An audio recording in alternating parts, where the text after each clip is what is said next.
Ladies and gentlemen, welcome to Canton, Ohio, the Pro Football Hall of Fame. As the great Tony Dorsett says, this is football heaven. So welcome. You guys made it. We have a very special hour ahead of us. Why don't we just get right to the guy you all want to hear from? This is football heaven. There's somebody to my right who's got the halo and the harp and the jacket. You know, there's a lot of busts upstairs, but there's only one bust. And he's right here. Jerome Bettis, the Hall of Famer. The Pittsburgh Steelers. Ram. Notre Dame Fighting Irish. Bus, how are we feeling? Feeling great. It's a great weekend. It's always a special time. So whenever, you go through life and you have ups and downs, but this week is always an up. Mm-hmm. Regardless of what's going on in my world, whenever I get a chance to put the Go jacket on, it's always a smile. It's always a great time. It's always coming here to my second home and enjoying the weekend. So it's always a great time. You people are about to see a lot of Steelers smiling. We have Antonio here. We have Jerome here. Yeah. And, of course, we're talking about Madden 19, guys. The game is out. You all know Madden. We've all played Madden. It's out August 10th, available to everybody. We're going to get into what makes this work. We're going to get into how Jerome applies to it, your favorite player, your favorite team. We've got a couple other people up here on the panel. Let me introduce to you Ben Hallmiller of the Madden development team. Jerome is used to working next to a guy named Ben. Big Ben is right here, okay? Ben Hallmiller, he's the guy who makes decisions, who decides what players on what roster. He really thinks about what goes into the game. Ben, how are we feeling? You ready to talk to people about Madden? Totally. I mean, always love talking about Madden. A great time of year. You know, games coming out. Football is in the air. And I'm trying to figure out why a guy like me is able to sit next to a guy like this. So are we, Ben. All right, and the last guy at the end of the table here, this is the guy that if you decide to go online and try to play some Madden against somebody online, this is the guy that's going to beat you by 70 points. He goes by Mills. Mills is a game changer. Mills is the guy who's played forever. Mills, I understand that you are a Ravens fan. Have you subbed out? Whoa! Thank you, everybody. Thank you for coming. We're out of here. Mills, have you subbed out Joe Flacco for Lamar Jackson yet as your starter? Day one. Day one? Already day one. Unfortunately, I love Joe. Joe's done a lot for the Ravens, but Lamar Jackson's the future. So I'm ready to see Lamar Jackson on the field. All right. That makes one of you. John Harbaugh, do not listen to that. So, guys, there's so much to talk about. What's really cool about Madden 19, we're going to ask Jerome a lot about this, is this Legends team, all right? You imagine all the greatest players of all time, so many of them who are here in Canton. Imagine you're playing Madden, and you want to play with Michael Vick, and you're going to do a play fake to Barry Sanders, and you're going to look at T.O., and then you're going to throw to Randy Moss, all the players on one team at one time. It is a really, really, really cool thing. I'm looking at the depth chart, though. I got to be real. I'm looking at the depth chart at running back. We got Barry Sanders, LaDainian Tomlinson, Terrell Davis. Where's Jerome Bettis on this list? You gotta have a bruiser. That's what I'm saying. I mean, you gotta have somebody who can get in between the tackles. All those guys are just kind of like outside guys. If you trip them, they fall. Right. You need somebody who can kind of break through the line. Because on 3rd and 1, you're not giving the ball to any of those guys. No, you're going to give it to 36. Right. All right, so Jerome, obviously you can listen to him. He plays Madden. He understands the game. Take us back, because we all remember our first Madden. We all remember how we get it. Jerome, when did you first start to play Madden? I first started playing Madden, I believe it was right in 92, 93. And I was just finishing up college. And the game, I believe it came out. When did it come out? Right in there? Yeah, 87, 88 was the first year. 88. So 92, it was real. It was fresh and new. And I had been playing it the whole way through, but I got really good right in there. And I used, of all teams, I used the Buffalo Bills. Okay. Because I mean they were really talented. Obviously, you got all the guys in the Hall of Fame now, but at the time. They had the passing game and Thurman Thomas run. So I was Andre Reed. Oh, the defense was great. K-Gun. So yeah, it was. They had a special group. So I was a Buffalo Bills. I wasn't really a fan of the Bills. I was more looking at analytically, looking at which team had the best group, right? Where you could throw the ball and run the ball depending on whatever defenses, because it was all about the other team. Who was I going to play against? And so I could do so much with that offense. If I was playing against a team that was strong against the run, I threw it a lot. If I had a team that was strong against the pass, I could run it. They just had a great team, and defensively they were really good. So I was just a football fanatic in the sense of I was following teams, not for any other reason than just for Madden.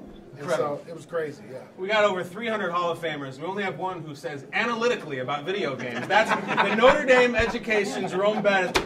But Ben, it begs a question for you. People want to know, how do you go about picking these players for Legends teams? I'm seeing incredible ones, including guys Randy T.O., Ray Lewis, Brian Urlacher, Brian Dawkins going in this weekend. How do you choose them with so many incredible players to choose from? That's the toughest thing to do, right, is to figure out how to make a 53-man roster. And, I mean, it's no slight to have you not there right now. But let me just say, we're going to make updates throughout the year. So it's hot out right now. Let's get to some colder months where we can really use a guy, to get those tough yards. So we might see you make an appearance later in the year. Go on, take a look at it, You gotta have some big backs, though. At least one. We'll get one, but you gotta have one big back. You just got to. I mean, we'll take care of it. Even if you put Jim Brown in there, I mean, you gotta have one big back. How about Franco Harris? How about Franco Harris? Absolutely. Yeah, I'm just a fan of big backs, so you gotta have one. I'd take Mike Allstott. I'd take the big dudes. And Ben, just reading from the room here, I would add Terry Bradshaw, Lynn Swan, John Stallworth. I'll put Ben I'll do the whole roster. I'm trying not to be, a homer. I'm just saying a big back would be nice. I mean, we can go Earl Campbell. I mean, we can go with some really good ones. But you need a big back at some point. Jerome, somewhere. So you gotta have Marion Motley. You need some. Marion Motley. I'm going way back. I'm just saying. I mean, I'm a big back fan, so I've watched him throughout. Jerome, I'm sensing you like the big backs. That's your thing. No. Oh wait, so let me ask you this. I think you're the only person. You guys tell me if I'm wrong. I think you're the only person in the room who's been depicted in a video game. All right. Okay. So what do you, when you see yourself in a game, or even as you play as yourself, what feature do you want as Jerome Bettis in a video game? We know the size. Right, yes. What do you want video game Jerome Bettis to do? So for me, I know I'm not the fastest guy in the world, right? So I wasn't going to win any race. You can move. So, but I wanted to make sure that I was physically imposing. So like, it's like, man, they can't tackle you. That's what I want to hear, right? Right. So they say, okay, well, your breaking tackle is like at 90, yes. 95, 95. Get up there, right? So those are the kind of things I would, back in the day, would look for in terms of, okay, what's my breaking tackles, ratio? Because for me, that was my strength, right? I was a physical guy. It was, when they gave me the ball, there was a crazy stat that Bill Cowher was 50-1 when he had a lead of 7 points going into the second half of games, or going into the fourth quarter. And that's because, we ran the football. Closer. Right. And so that was what I prided myself on. So to be able to break tackles and get those tough yards, that's what I would expect to see in the game if it's kind of depicting who I really am. 50-1, that's why you got that jacket on, Jerome. Yeah. That's really incredible. But as far as the gameplay in the Madden, and Mills, I want to ask you this. It's also, and I think, Jerome, you can admit this too, it's also fun to play with like a Warwick Dunn type. You know what I'm saying? Like the little guys, the jitterbugs, the jukes. No, I got nothing for you. Mills, you talk to me as a guy who is the best player in the room. What are some of the fun players you've played with over the years? Some of your favorite players? It's going to sound crazy, but like Ray Lewis, obviously with the hit stick being brought in Madden 05 and being completely reworked at 19, incredibly fun. But the guy sitting next to me, don't let him be too modest. His carry ratio is a 90. He's a 98 rating. 98. He doesn't drop the ball. And when it comes to competitive Madden, one of the most important parts is turnovers. You don't turn the ball over. Right. You put this guy between the tackles, not only is he going to take a couple guys with him, but the ball doesn't go on the ground. So that's what I'm looking for. Not looking for just overall, looking for individual ratings. Carry, truck. I love the in-between the tackles backs, too, and I've seen enough of this guy destroy my team over the years. So he ended my team 97 ultimate team running back. That's who was on my team at the end of the year last year. It's true. And Jerome, you really would be a Madden Hall of Famer. We were talking about, there was a commercial you did back in the day, walking down the street. Do you remember it? Yeah. The wheels on the bus go round and round. It's almost kind of scary. It's a children's song, but it scares the hell out of me. So what's it like, Jerome, the first time you see yourself in a game, or you see yourself coming out of Notre Dame, Rams? Do you remember the moment when you first saw yourself in a video game? Yeah, it was a special moment for me because I was, one of the first generation of like video game babies, so to speak, totally. right? And so for me to see my name, I had been playing the game, so now to see me on the game, it was just like, whoa, I can't wait to play myself, right? Like, I'm playing myself, right? We were terrible, too. We sucked. But I said, I'm still playing myself. Because I wanted to, and so it was like a big treat to have the ability to play yourself. So, like, these guys nowadays, I mean, as soon as they get, they play themselves all the time. They play themselves in college. Yeah. Well, that wasn't the case. So it was like a big deal to be able to play myself at that time. So it was a big treat. I'll never forget it. It's one of those, I would freeze the screen and just kind of look at it, have my name on the back of it, like, that's cool. So, the rest of us, for years we've created ourselves in Madden. You can do your make it look like you. And tell me this: do you do what the rest of us do, which is, let's say I make myself as a fullback, and it's 3rd and 25. I still give it to myself right up the middle. Did you call your own number all the time? All the time. Doesn't matter. All the time. 4th down, if I would throw it occasionally, but I would, 1st, 2nd down. That was bus time all the time. And then Madden starts saying, I can't believe the play call. Exactly. I got this, John. It's okay. So let me ask you, Ben, though, there's an important characteristic of this. And one of the things I remember about Jerome, in addition to all the playing and the physicality, he always had, like, the tightest, cleanest facial hair. Like, he lined it up right before the game. So the reason I ask is, the games now are so unbelievably vivid. You capture every detail, every follicle, every tattoo. How important is it to get these guys looking like they look, and how do you do it? Yeah, I mean, that's one of the most important things for us, is that authenticity, that look, that feel. As a guy who can't grow facial hair, I'm in awe of what you're able to do. Still? Incredible. This baby face is never going away. That's good. But we'll go out at the Combine every year and scan the rookies as they're coming in to get them to look just like themselves. With our veterans, I mean, you went through the process, I think, when we did that scanning, early technology for that.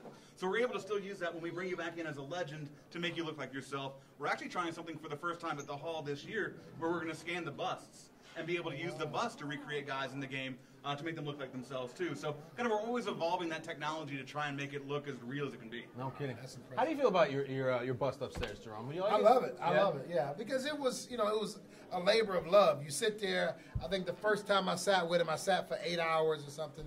And so you're sitting there literally for 8 hours, right?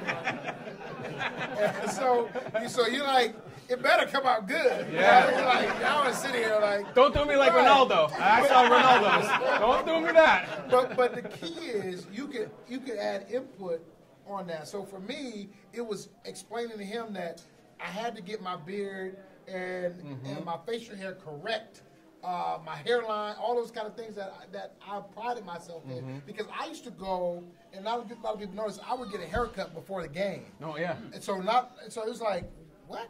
So we would have pregame meal. Yep. And then most people would go home. I would go to the barbershop where he would be waiting on me, and it'd be closed, and because everything's closed in Pittsburgh game day. Yeah. So he would just be waiting on me. I'd come in, do haircut, boop, boop, boop, and I go straight to the field from getting the haircut. Yeah. So that was it important looked clean, to me. man. Yeah, that was important to me. So the bust, I made sure that he understood.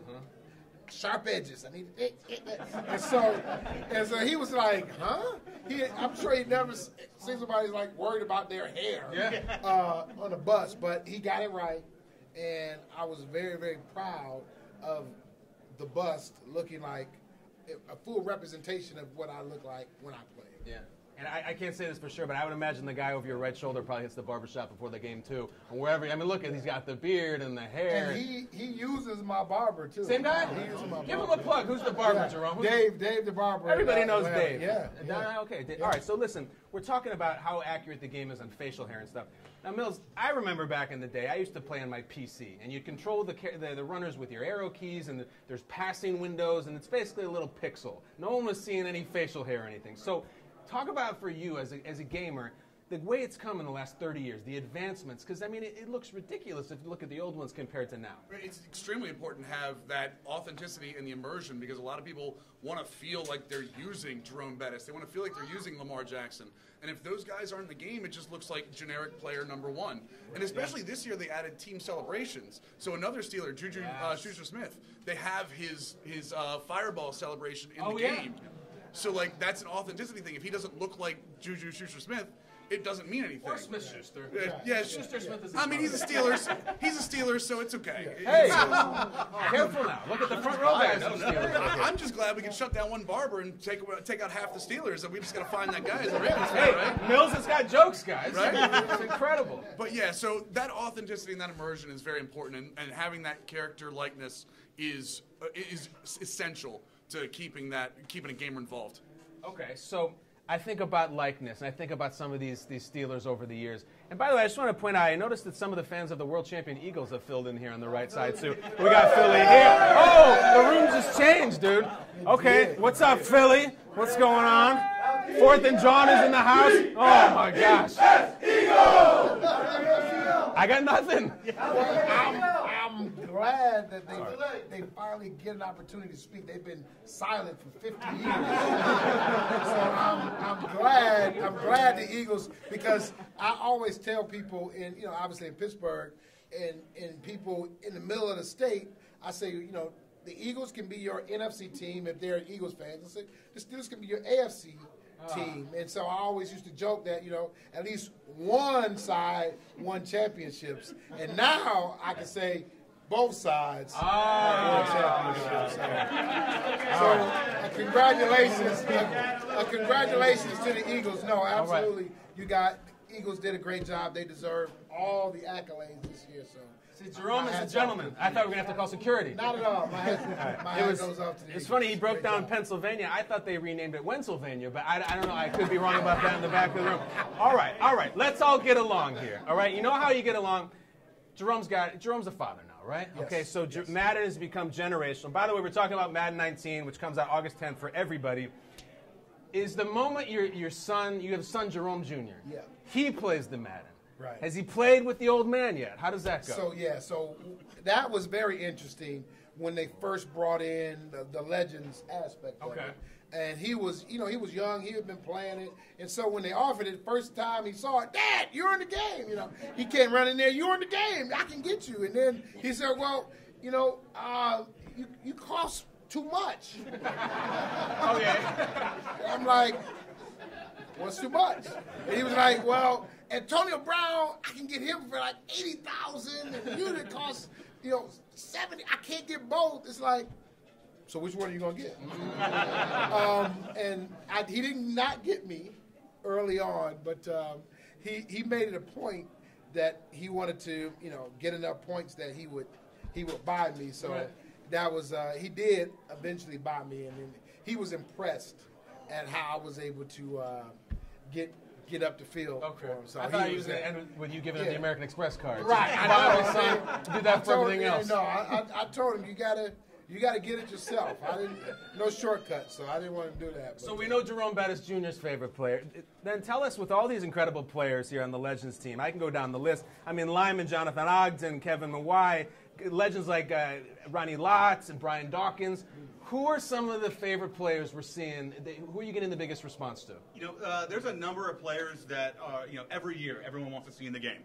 Deion Sanders, as a Florida State guy, I love Deion being in there too.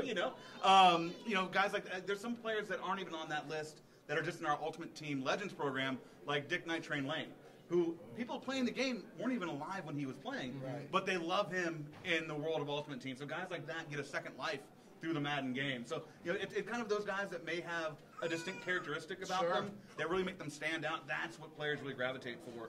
And so you see guys like that, Mike Vick and his speed. You haven't seen a quarterback with that kind of speed and arm combination. He's always one of our most popular guys. So, yeah, it's those sort of things. Those guys who have that unique characteristic, a really tall linebacker, for example, that can kind of swap balls down. Those are the guys that really drive a lot for us. All right, so is EA Sports finally ready to admit that Michael Vick in 2004 was too good? Because your friend would pick Michael Vick, and it was over. It's like picking Oddjob and GoldenEye. You couldn't compete against them. Michael Vick 04 is the greatest video game player ever. He's our Tecmo Bowl Bo Jackson, yes. Right? If you remember Madden 05, what was Madden 05?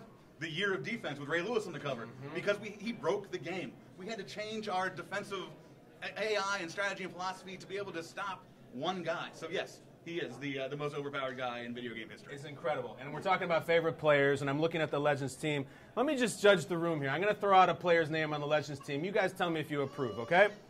At running back, Franco Harris. Okay. How about How about at the defensive end position, Reggie White? Yeah. Let's see, at quarterback, Nick Foles. No, I'm just kidding, guys. He'll get there eventually. All right, but Mills, you tell me. You played with so many of these guys. Do you have a favorite all-time Madden players? We're looking back on the legends. Is there one guy who you just, that's my guy, I always go to him? For me, it's Calvin Johnson. Okay. But for both sides of the ball, because in Ultimate Team, he's one of the best wide receivers, but he's also one of the best safeties because there's an out-of-position program that kind of gives you that fantasy feel.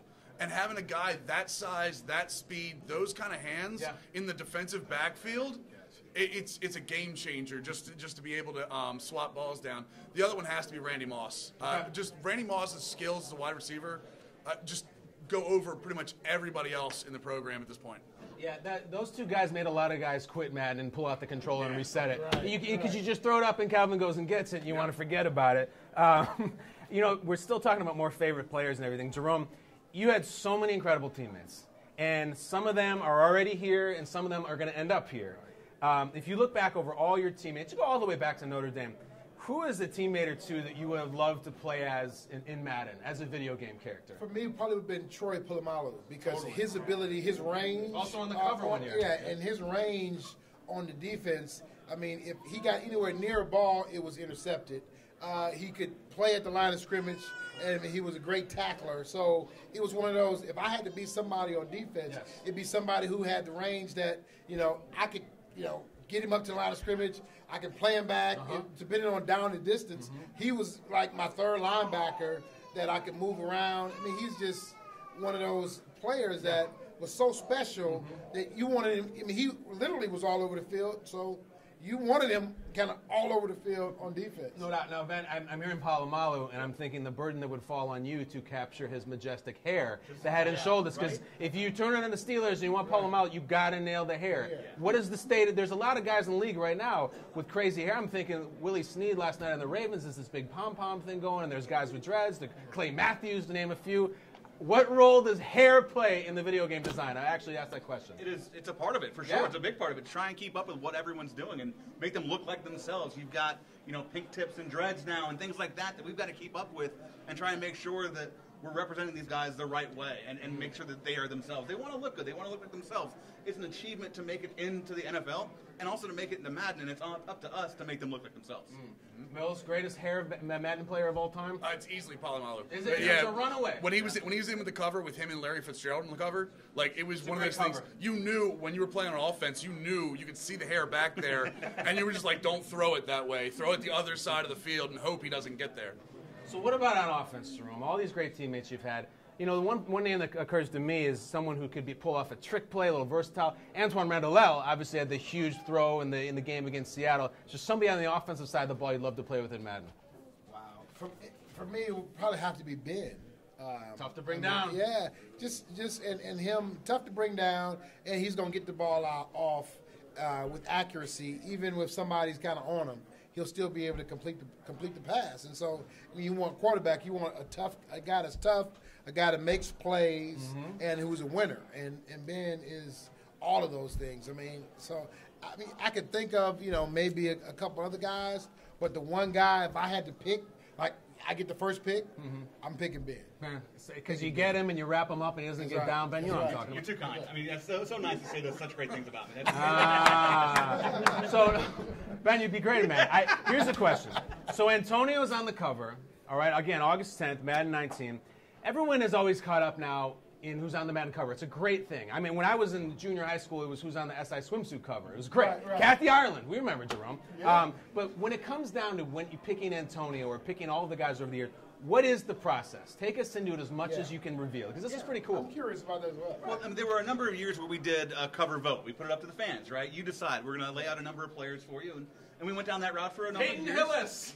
And then we stopped doing that. We love you, Peyton Hillis, wherever you are. But yeah, you know, we go through and we look at, you know, who are the most popular players in the league, who are the right players that we want to have represent, you know, a game that's been in development for 30 years now, kind of an iconic thing. People know Madden, they know exactly what it is. We want the players on the cover to really represent what that is. And so Antonio's been kind of a friend of the program for a few years now. He's been around that cover conversation, and this year was the year we said, okay, it's time. Couldn't have been a better cover guy. Exactly. And again, I'm looking over the Legends team and just trying to get a feel for the room. So, guys, I got a question. what do you got, Jerome? Go ahead. About yeah. the Madden cover, Jump the in. curse. The curse, right? The Madden curse. How do you Great guys think about that? Is that even a consideration? Do you think, oh, that's crazy?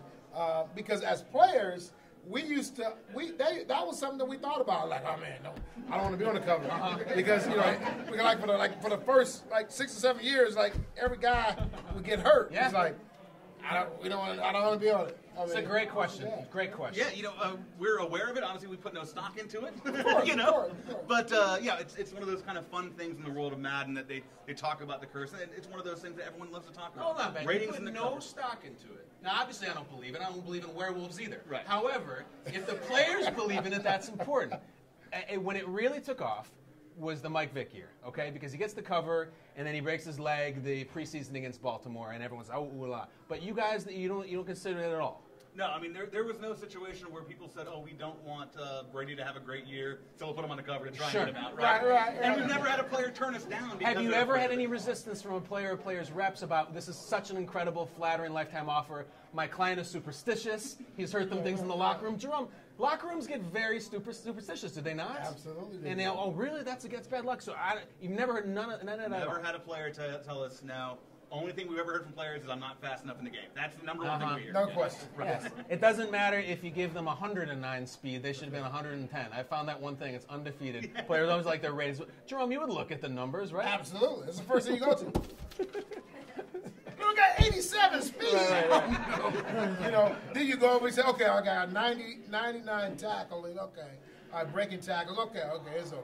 And so you come to grips with it. You understood that they were very stingy with the speed because the guys who were truly separating themselves with true speed, they were represented, I thought, correctly. Sure. So I got it. I understood it. I probably could have got 1 or 2 points higher. Who couldn't?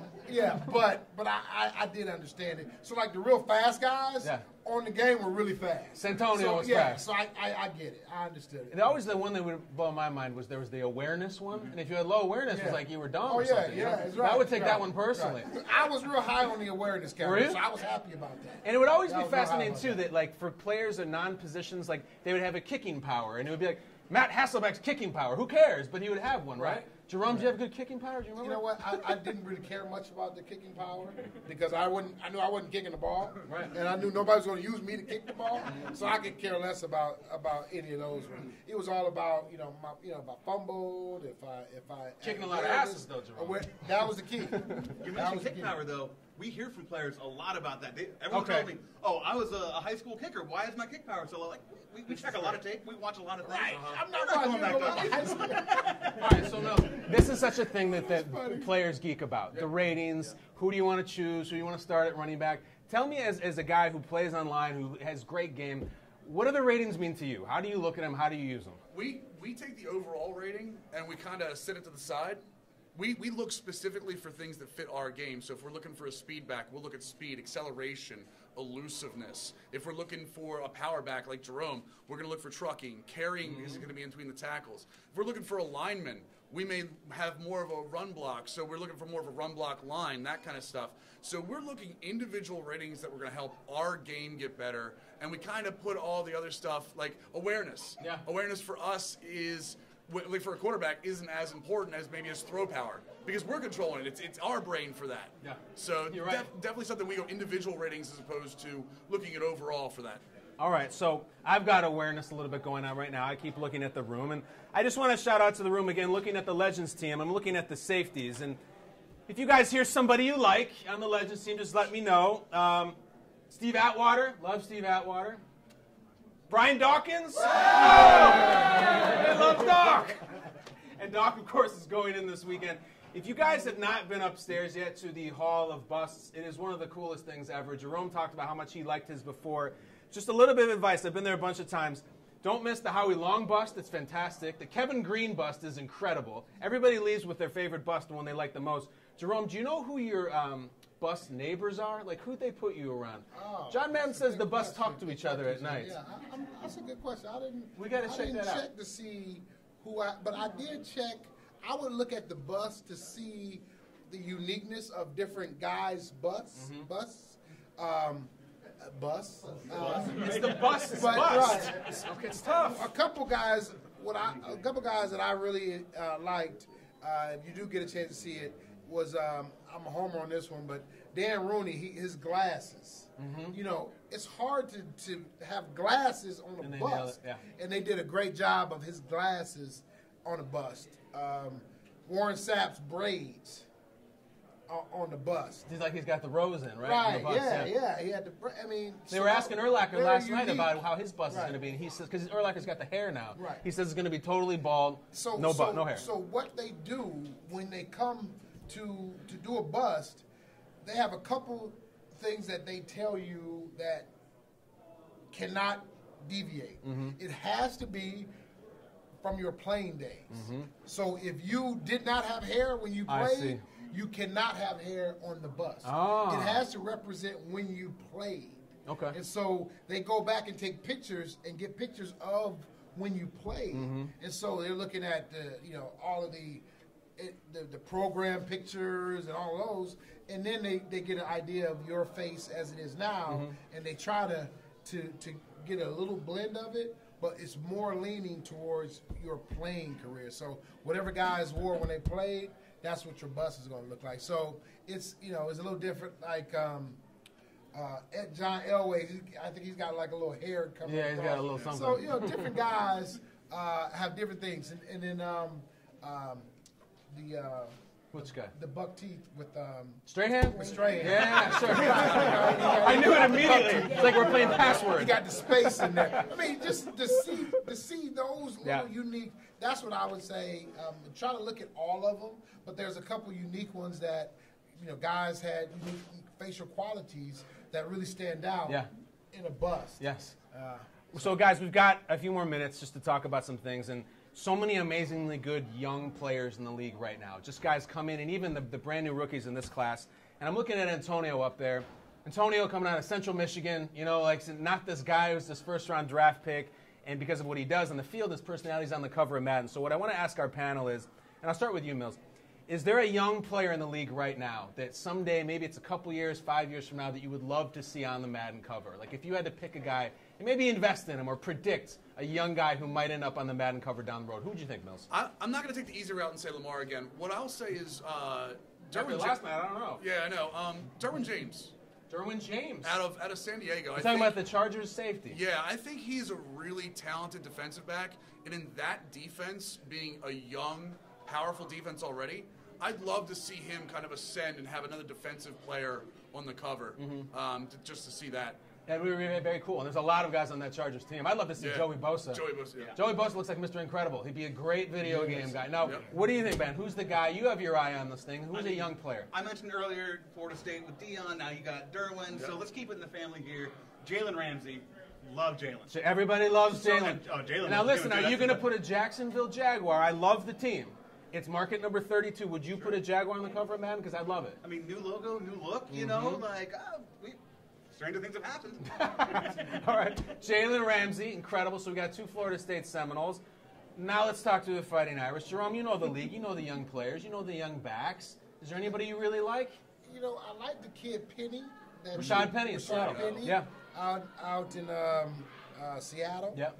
I think he has a chance to be really special. I think what they want to do in terms of running the football, I think he's got a chance to be really good. I wouldn't be surprised if, 3-4 years from now, he's at that stage where they're considering putting him on the cover. He would be the second Seattle Seahawks running back to be on the cover of Madden. Sean Alexander back in the day, that was my favorite version of the game. Yeah. If I'm looking at all the young players right now, I'll just pick one name to be on the cover of Madden. Carson Wentz would probably be good. I don't know, I'd probably sell a few copies. All right. Enough with the Eagles love. Let me start to wrap things up with this. Let's move towards the future. Jerome mentioned his son, Jerome Jr. How old is Jerome Jr. now? 11. 11 years old, and he's playing ball? Yeah, he's playing football. And he's just truck sticking everybody? Yeah.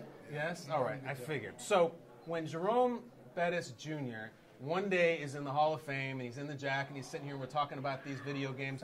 What's the future of Madden going to look like? If this is Madden 19, by the way, out August 10th for everybody, Madden 29, Madden 39. Give us a glimpse into how this is going to look. Ooh, that is a great question. I mean, I'm in my 18th year at EA. First game I worked on was Madden 2001, so I'm as old school as you get when it comes to working on Madden. So to see how far we've come since then, just to think about what you're coming into with virtual reality and things like that, and putting that headset on and living the experience, what that could look like, or just what technology holds for us as far as where games are going and everything's going. It's such a tough answer to give because whatever I say right now will be out of date in 3 weeks. Sure. So, I mean, are we talking about there's holograms in your living room and you're running around yourself with the helmet on? Who knows, right? It's the endless possibilities. You said 01 was your first? Yeah.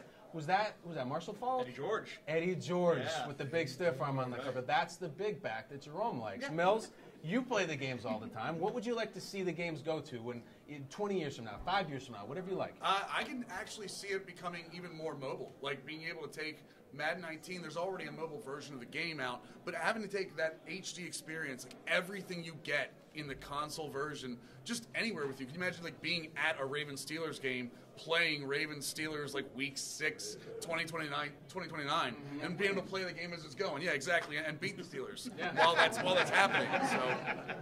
So yeah, being able to take that with you on a consistent basis. Yes. All right, we all have good imaginations, obviously. I want to wrap it up, Jerome, just looking at your career. There's the reason we're doing this with you here in Football Heaven, Canton, Ohio, is because you had one of the most prolific careers ever. You're a Hall of Famer. They can never take that away from you. As you look back, Steelers fans, Eagle fans, football fans, we're all fans of the Hall of Famers. So, Jerome, is there a moment in your career that is either your favorite or maybe you're most proud of? What would it be if you look back? There's two moments that really kind of exemplify me. Yeah. One is the fumble in Indianapolis. Talk about it. Because so many people. Jerome, if no one remembers, I Okay. hate to interrupt. Yes. I can set up. You're in the playoffs. You're against You don't Indianapolis. have to do that. But Jerome, I would rather we're you gonna get not through do that. So you're down the goal line. You don't have to. If they don't remember, You give it to Jerome, the fumble flies, the Colt picks it up, Ben Roethlisberger makes the biggest play of his career and makes a tackle, saves a Super Bowl. It all ends in Detroit and we win. Go on. Yeah, you didn't have to do that. Some people don't know that's my job. Good, that's the whole point. That beautiful baby in the Tannehill jersey was not alive. But this was a statement for the people that do remember. Okay. But no. You guys won. Yeah, I know, but still, I fumbled. And that's like a big thing. Yeah. So for me, it was the fumble being one of the worst moments in my career. But it did a very unique thing. In that moment, I really endeared myself to a lot of fans other than Steeler fans. Obviously, Steeler fans, one guy had a heart attack, right? I remember. He literally had a heart attack. So, I mean, I almost killed some of my fans, but the other fans of other teams, they actually kind of,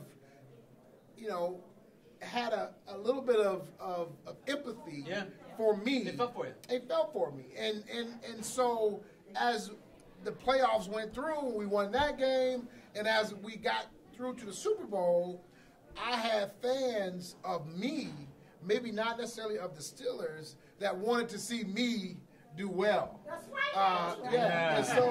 And so it was one of those really neat moments that I gained a lot of fans from the worst experience of my life, feeling that I thought my career was going to end that way. I'm like, I can't believe this is how my career ends.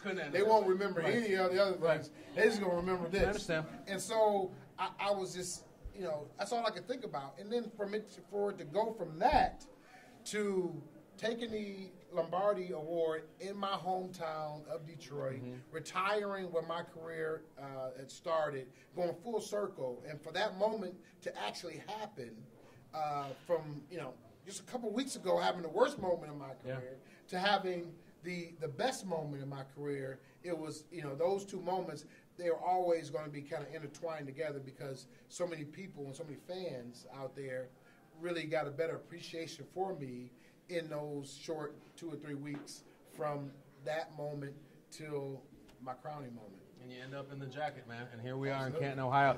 Guys, that's Jerome Bettis. round of applause for Ben Howmiller and our guy Mills. Eagles fans applauding for Jerome. Everybody loves Jerome Bettis, guys. Madden 19 out August 10th. Thank you so much for coming by. Enjoy your time here in football heaven. This has been a blast. Thank you, guys. Thank you. You're the best, Jerome. Oh, man.